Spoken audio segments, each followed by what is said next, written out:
if you want to understand this, you have to stop thinking like an American. You have to start thinking like a Russian. And we should probably just define BRICS. It's an acronym: Brazil, Russia, India, China, South Africa. So those are the BRICS. And started in 2002 as a Goldman Sachs marketing gimmick. And all they did, I'm not diminishing what they did, but they kind of took the leading economies, took out the G7 and Switzerland and a couple of obvious leaders, and said, well, who's left that will be the up-and-comers, the fastest-growing developing economies? And they got Brazil, Russia, India, and China. That was kind of easy. And then a few years later, they added South Africa, which was a little bit of a favorite of South Africa. South Africa is not anywhere near as large as those other economies or as important. However, it is one of the biggest economies in Africa. And if you're going to be the BRICS, you probably can't just be South America and Asia. You probably need to include an African country. So they picked South Africa. That's how it evolved. So for a couple of years, it was a Goldman marketing brochure. But then in 2006, at the United Nations General Assembly in New York, annual meeting, and it's famous, heads of state and foreign ministers show up from all over the world, but they have what they call these bilateral meetings on the sidelines. And sometimes there are 3 or 4, say, hey, we're all here, let's just grab a conference room and sit down and talk. Well, Brazil, Russia, India, and China, this was Dmitry Medvedev, who was the president at the time, of course, Putin is president today, Hu Jintao before Xi Jinping, and Prime Minister of, who actually was Lula da Silva at the end. He got arrested later, went to jail, got out, now he's back. Prime Minister of India.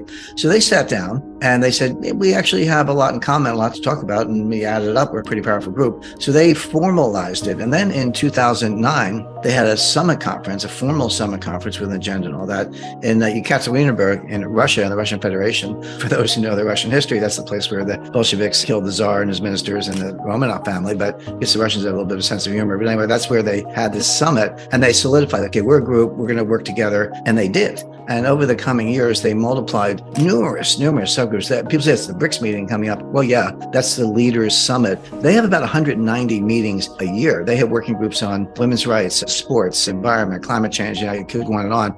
It's a very active, what they call secretariat, which is central organization. A few years later, in 2014, they formed what they call the New Development Bank, NDB. Well, what's the New Development Bank? First of all, it's got 100 billion of capital, part paid in, part callable, but it also has borrowing power. With that kind of ownership and that kind of capital on the balance sheet, they've got hundreds of billions of dollars of borrowing power. They could easily get a pretty good credit rating. And the purpose is to make loans for development projects to the member countries. And by the way, there are stockholders of the New Development Bank who are not BRICS, but they're kind of in the club. Well, what does that sound like? Multilateral, well, it's the World Bank. That's exactly right. On their own terms, with their own governance. Okay, the following year, they created something called the Contingent Reserve Arrangement. Well, what's that? Again, they threw in a couple $100 billion from the members. China was the biggest contributor. Again, with borrowing power, so take a couple $100 billion times 5 or 10, that's your power. And this institution was designed to be a swing lender to members who were running trade deficits or facing a run on their currency or facing the prospect of having to close the capital account. Exactly what we saw in 1997, 98, by the way. I was there for that one. We ended up with long-term capital. But gee, a pool that is a swing lender to countries with balance of payments deficit. What does that sound like? That's the IMF. That's the IMF. So basically, they copied the World Bank, they copied the IMF. And I want to make 2 points. Number one, it's not like the BRICS popped up 6 months ago and said, hey, we're going to have a new currency. It's like, this has been in the works for 17 years. And it's typical Russian and Chinese. They kind of run a show, very methodical. So they duplicated the World Bank. They duplicated the IMF. Now they have applicants for membership. And there are, I think, 21 or more countries. Well, 7 have formally applied for membership. They filled out their college essay and they want to be members. And then another 13 or 14 on the waiting list, so to speak, and will perhaps eventually become members. But when you add those in, some of these will be admitted, starting with Saudi Arabia. Okay, so what happens when you let Saudi Arabia into the BRICS, given the other members? You have 2 of the 3 largest oil producers in the world, Russia and Saudi Arabia. You have 2 of the 3 largest nuclear arsenals in the world, Russia and China. You have, throwing India in and some others, you have about 50% of global population, 54% of global GDP using purchasing power parity. You can debate the method, but just if you do purchasing power parity, you get over half of GDP, 30% of the global landmass. I could go on and on. My point is, I learned development economics in the 1970s. We had something called the third world. It was Russia, or Soviet Union and the US, and then there was the third world. And all you knew about them was they were poor and get them off the runway. We actually had a runway theory of how you'd grow. Turned out to be wrong, but that's what we learned. Well, this is not the old third world. These are not basket cases. These are many of the biggest economies in the world that collectively have enormous power power, natural resources, gold reserves, landmass, population, military. And again, I could go down the list, but this is a bloc that is as powerful in its own way by a lot of these metrics as the collective West, which I would call, US, Canada, Western Europe, Japan, Australia, New Zealand, and a few others. So that's who this group is. Now, there are a couple other groups that may join forces with the BRICS. There's something called the Eurasian Economic Union. Everyone's like, what the heck is that? And this has been around for a long time. This goes back to the early 2000s. This was Putin's answer to the EU. He said, well, you got the EU, we got the EEU. Now it's Russia and some Central Asian republics, some Belarus and Tajikistan. I'm not saying this is France, Germany, and Italy, but it is a group that have reduced tariffs and improved trade between themselves. And there's another powerful group called the Shanghai Cooperation Organization, or the SCO, led by China. And these are mostly Central Asian republics, including Kyrgyzstan and Kazakhstan and some others.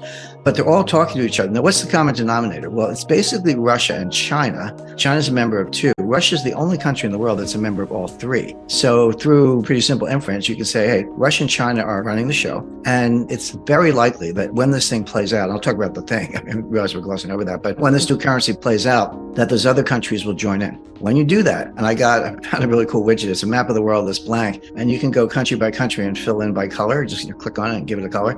And I did that. And I was like, oh, okay, here's the BRICS. It's 5 countries or whatever. Well, here are the applicants. It has another 20. Here's the SCO, a few more. Some of them are members of both. Here's the EEU. It has a few more. Again, many are members of both. And you keep going. And all of a sudden, like a light bulb goes on. I said, that is Halford Mackinder's global island, what he called the world island. And this goes back early 20th century, first, probably greatest geopolitical theorist in history. But he had this idea of the world island. That is exactly what they're building. Now, why is that important other than the obvious, which is more collective economic and population power? Pick your metric. This dominates the world. Well, for one thing, if you're going to have a currency union, the more countries you have, the more likely you are to be successful.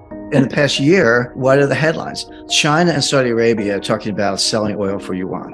Brazil and China do large multi-product currency deal where they accept each other's currency. UAE, China, same thing, selling oil for yuan. Russia, China, using yuan and rubles as payment methods for whatever they sell to each other. Russia sells natural resources, China sells semiconductors, manufactured goods, and so forth. And there are a number, though, I don't have to list them all, but there are 10 or 15 of these. The reason they've all fallen short, and very few of them have actually come to fruition despite the headlines, is when you have two countries and they're going to trade with each other and accept each other's currency, and you can do that, you're limited to what you can do with that currency. This is why the Russia-India thing is starting to break down. Russia's been pumping oil to India. India's been paying in rupees, but how much curry do you need? I mean, what's Russia going to do with all the rupees? And Russia's starting to balk. They're like, hey, we're up to our eyeballs in rupees. We need a better system. When you have a multilateral, multi-country currency union, that problem goes away. Russia sells oil to China. China pays in BRICS, the BRIC currency, pays you in BRIC. But Russia can take the BRIC and turn around to Argentina and say, or Brazil maybe, and we'd like to buy some Embraer aircraft. And Brazil gets the BRIC currency, and they can turn around to China and say, we'd like to buy some rice. And then China takes, et cetera. You've solved the quasi-barter problem. You've solved the problem of what to do with pile of currency that you really can't use other than certain goods and services, but not everything you want. There's an analyst who's brilliant. I read his stuff all the time. I'm like, man, you're so smart. And I just really follow him very, very closely and give him a lot of credit. But he said, you can't have a currency union without a common fiscal policy.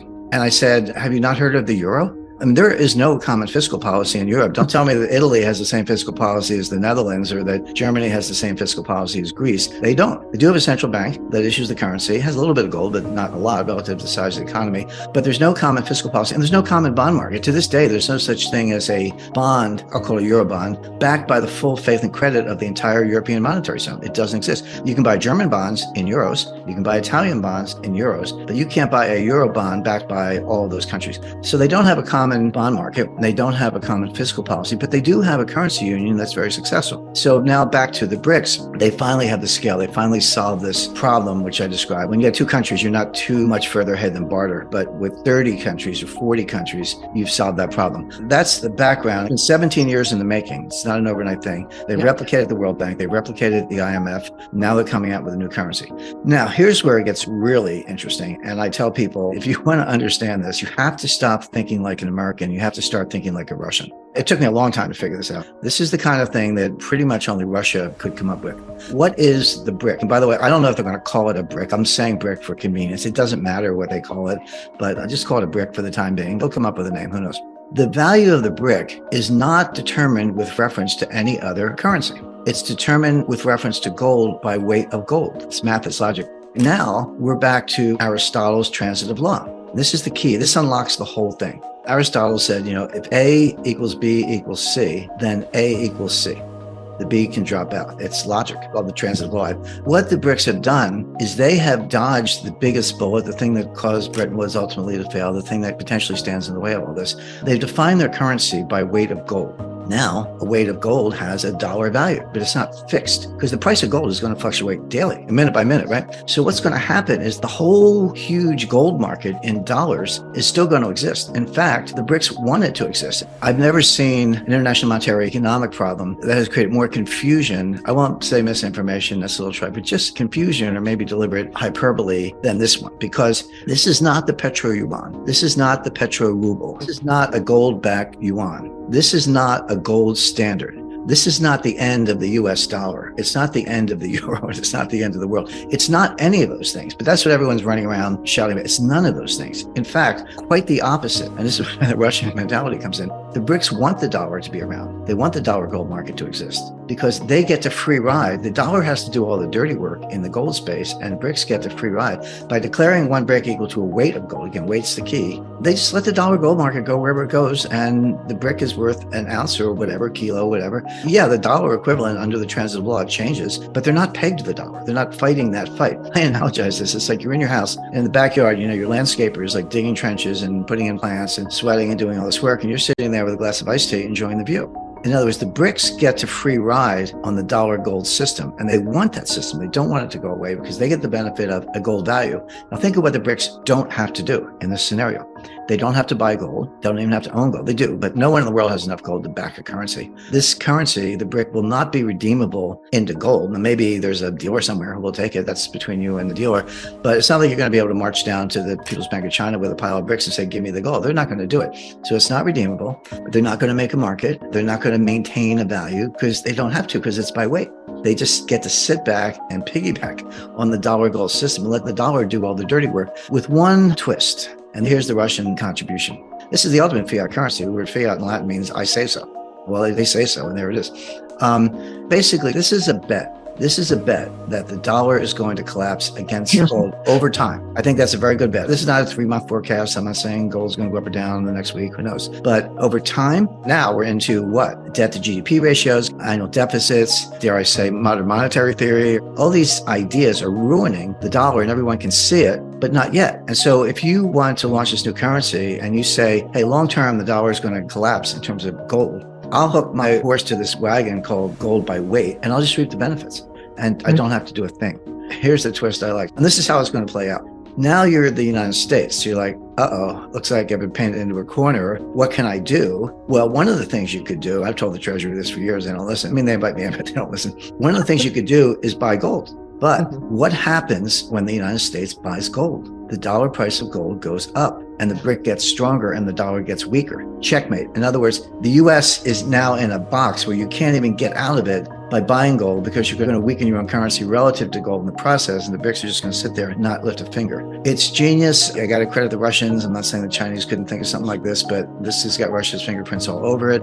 People have been talking about this for 20 years. The Great Reset, the end of the dollar, the collapse of the dollar, gold to the moon, etc. And it's never played out. The dollar has these huge embedded advantages in the form of its reserve currency status, not because everyone loves the dollar or they even love the United States, but because we have the only bond market big enough to absorb global savings. The US Treasury market is huge, it is liquid, but it's got a whole infrastructure. Primary dealers that bid at auction, when issue trading, settlement, clearance, futures hedging, options hedging, depository trust corporation, settlement, on and on and on. It's got this huge infrastructure of laws, rules, and regulations that they've been building for a long time. But above all, it has the rule of law that people just trust it. Don't have to like the dollar, don't have to like the United States, but you trust the market. The US, in response to the war in Ukraine, broke the trust. They froze the US Treasury assets of the Central Bank of Russia. Unprecedented. I'm a sanctions expert. I work for the intelligence community. It was part of what I did was look at sanctions and a lot else. And as far as I'm concerned, I know that our BRICS friends agree, that's a default. Maybe S&P would call it a selective default, but Russia made the money. They bought the treasuries. They're entitled to principal and interest. And we're saying, no, you can't have the principal and interest. We're not paying you. Well, that's a default. I don't care how Janet Yellen wants to dress it up. And it was a shock. But worse than that, everyone else in the world was watching. Saudi Arabia, India, Brazil, Malaysia, Turkey, and others. And they're saying to themselves, gee, what if the United States doesn't like what I did? What if they don't like my policy? What if there's a war in my neighborhood and they're not in favor of it? Are they going to freeze my treasuries? Well, until a year ago, you would say, of course not. They would never do that. Well, they did in the case of Russia, and they will potentially in the case of these other countries. So that was the catalyst. The idea of getting out under the dollar, yeah, it's been around a long time. The feasibility of that was limited, capped really by the absence of a bond market big enough to absorb global savings. But now the countries are saying, well, what good is it to have my savings in treasuries if you're just going to steal them? I'm not saying BRICS are wonderful all out of the gate, but at least it's not dollars. At least it's not maintained on a digital ledger at the US Treasury, and at least you can't steal it. And so that was the catalyst that drove this thing from a 17-year project to, hey, warp speed, let's get it done. How do we do it? And there we are. This is back when the Iranian sanctions were a big deal. This is before Russia. I said, this stuff works to an extent. It's not perfect, but it does work. And we did drive Iran to the bargaining table for the JCPOA in 2015. So I'm not saying it's completely ineffective. I said, but you guys are you're weaponizing the dollar. You're taking it too far, and you're going to get a backlash. How many times can you punch the punching bag before the punching bag gets up and walks out of the room? That's what you're facing. The US dollar has been the global reserve currency. It is the global reserve currency, and it will always be the global reserve currency. I feel like I'm in Whitehall in 1913 listening to John Bull say sterling is the global reserve currency and it always will be, etc. But hubris is a good word. In plain English, taking it for granted. I mean, if you take your status for granted, you can do all kinds of crazy stuff and not worry about it. But you can't take your status for granted. You have to earn it every day. We got the trust. We started with the trust, earned, like I say, since 1791, but we blew it. I don't really think our adversaries can destroy the dollar, but I think we can do it ourselves. And I say China's not even close. China's not going to be global reserve currency. I don't know, maybe never. They don't have any of those things. They don't have primary dealers. They don't have auctions. They don't have a large bond market. They don't have a rule of law. Who trusts the Russians? But then in thinking about the BRICS currency, I had another one of these like aha moments, like where a light bulb goes on. I said, oh, I was writing or something, doing some research on World War I. Basically the history of government finance and war is what I was looking at. And I saw this Liberty Bond poster. And it was, Lady Liberty, Statue of Liberty with a torch. And she, instead of the tablet, she had like a Liberty bond. And she was like, come on, America, we got to win the war. Buy Liberty bonds. And I read like 4 or 5 books on the Spanish flu of 1918. They didn't know until 1930 what caused the Spanish flu. They didn't know what a virus was really until the electron microscope, but they had a sense that it spread around. So in Philadelphia in 1917, there was going to be this big parade to buy Liberty bonds. It was like a freedom, win the war pep rally. And all these doctors at the University of Pennsylvania and elsewhere were like, don't do this. You're going to get 100,000 people on Broad Street and, they're all going to die of the Spanish flu in effect. And they went ahead anyway. They did it because for 2 reasons. One, that's how important it was. But 2, there was more extreme censorship under Woodrow Wilson than there is today under Biden. I know that sounds like it can't be true, but it was. They were arresting people. You couldn't write a newspaper article about the Spanish flu because it was considered bad for morale in terms of the war. And in fact, the reason it's called the Spanish flu is that Spain was not in World War I. They were not a belligerent. So their newspapers like, hey, we got this flu, and they were writing all about it. And the rest of the world was like, hey, I read the Spanish newspaper said they got a flu. So they called it the Spanish flu, even though Spain had nothing to do with it, but they were the only country that was allowed to talk about it. But what that did, if you look at the history of the Liberty Bond was the beginning of the retail investing market in the United States. Prior to World War I, U.S. wars were always financed by big shots, dealers who did it, but that all changed around World War I. So my point being, there's an example, contrary to everything I just said about China building a top-down bond market, and I don't think they can do it. Here's an example of a bottom-up bond market, where you basically got retail investors to buy into these bonds, and if you get enough of them, you're going to have a bond market because somebody will start making a market in it. And let's say you go to a typical Brazilian, and you say, hey, you got 2 choices. You can buy a Reis-denominated bond, or you can buy a BRICS-denominated bond. What do you want? Multiply that by the world. That's not going to happen overnight by any means, but I think there is the potential for an indigenous bottom-up retail bond market in the BRICS currency for the reasons I mentioned, that over time, sooner than later, perhaps could give you something like a reserve currency status. This thing is so well thought out. Things that I would have objected to as recently as a couple of months ago. I said, well, it won't happen because I've now modified my because. I'm like, no, actually, it could happen. So the BRICS know this, and they are laying their own cables. Now, easier said than done in terms of protecting them, but they want to have encrypted, secure communications and payment channels. Again, they've been screwed over by the West. We kicked them out of SWIFT. We kicked them out of other interbank payment systems. They ended Visa. Visa's no good in Russia. MasterCard's no good in Russia. The banks can't transact in dollars, certainly. Okay, this is the 12th largest economy in the world. It's the largest landmass in the world. It's the largest nuclear arsenal in the world, etc. But you're saying you can't be part of the international payment system. Well, there's a simple solution to that, which is build your own. And that's what they're doing. But what Keynes wanted, he wanted world money. He wanted the Bancor. He didn't like the idea. He wasn't against gold, not at all. But he was against the idea that somehow only the dollar would be tied to gold and everybody else would be tied to the dollar. That meant you had to go to the US via the IMF and say, Mother, may I, devalue or whatever, because the US was in charge. Keynes said, let's have one currency unit, a world money. He called it the Bancor. And the other thing he did, I've read all his papers, he started his research with a commodity basket. What's a Bancor worth? Same problem the BRICS are facing. What's a Bancor worth? He said, well, you could have so many barrels of oil, so many bushels of wheat, so many tons of copper, et cetera, through this commodity basket. And he very quickly discovered that commodities are not quite as generic or homogeneous as people believe. They're oil, yeah, but there's 72 grades of oil around the world based on sulfur content, viscosity, transportation costs. They're not all the same. So through a process of elimination, he just said, well, why don't we just use gold? And gold's easy. It's not that it's pretty and shiny, but it's an element. It's not even a molecule. It's atomic number 79. It's either gold or it isn't. There's no debate about what gold is. And it serves the same purpose, which is it gives you an anchor. And anyway, that was rejected. The BRICS deliberations, they were talking about a commodity basket. I kind of laughed. I said, they're going to end up with gold. They're repeating Keynes' process, and they're going to have the same result, which is they're going to find it's not really feasible, and they're going to end up with the world money tied to gold. That's what they're doing.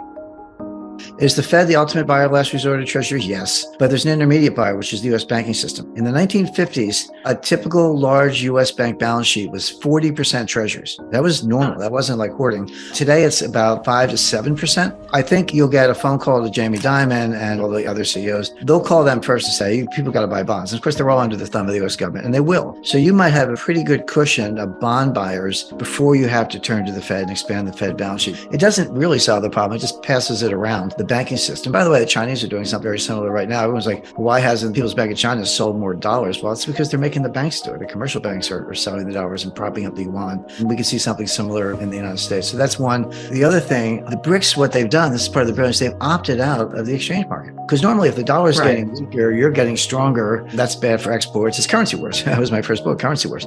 By defining the currency by weight of gold, not dollar amount, they're out of the foreign exchange market. Like they can just sit back and watch the show. But there's no end to financial panics.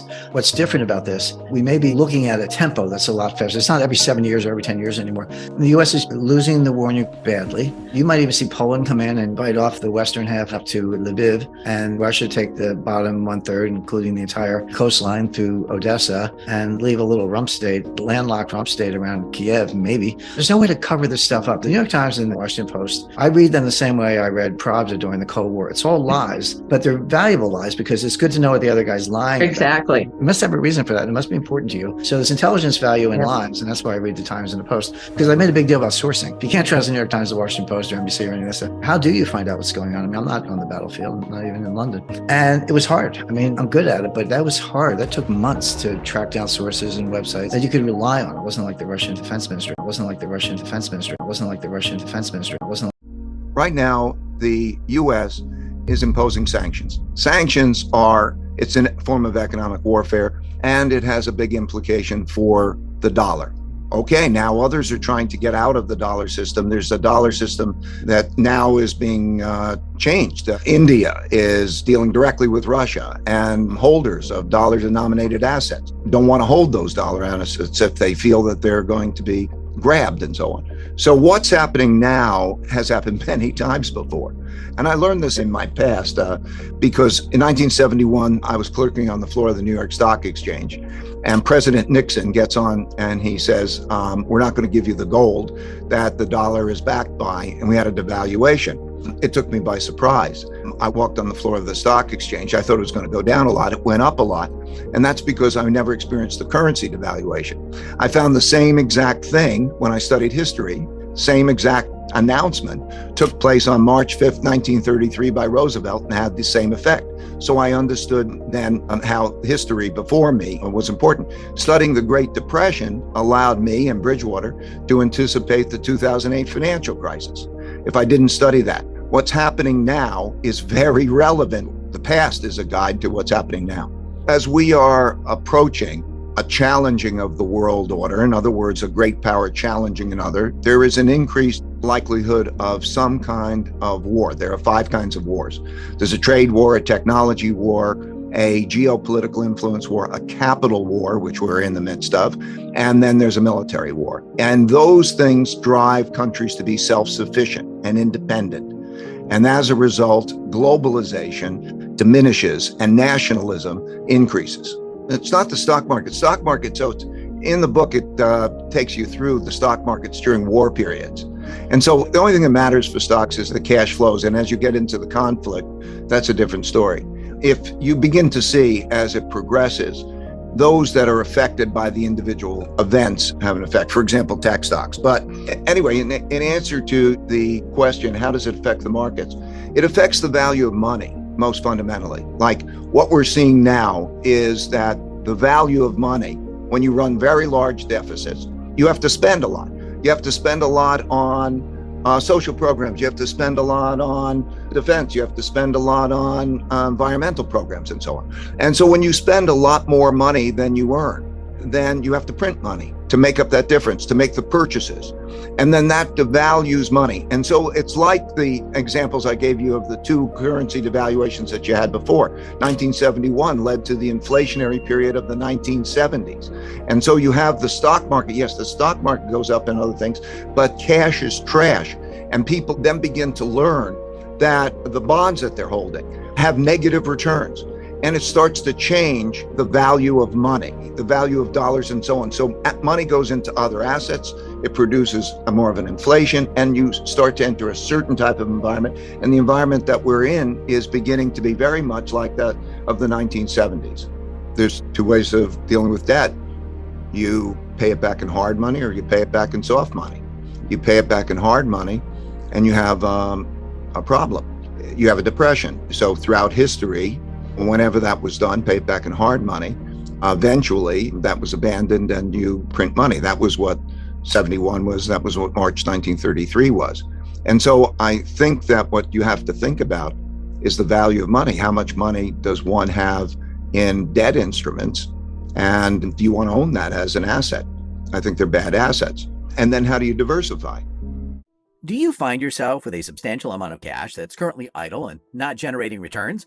It's high time you explore the trading app I've recently started using, Moomoo. It now offers an impressive 5.1% APY, plus an extra 3% APY for your uninvested cash. You have to know that 8.1% APY is 17 times the national average savings account interest rate, and there's no minimum deposit limit for cash sweeps.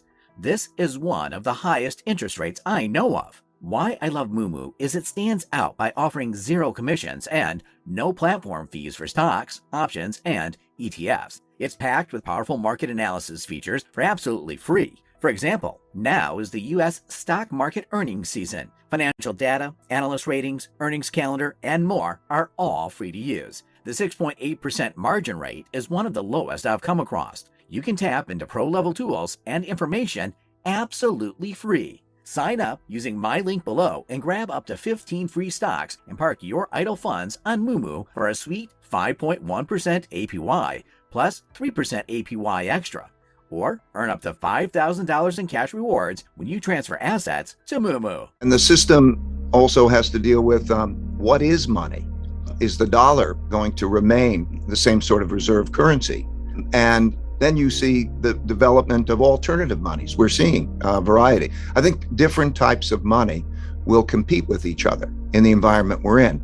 Maybe it's crypto, maybe it's gold, maybe it's other things. Maybe the digital renminbi competes with the US dollar.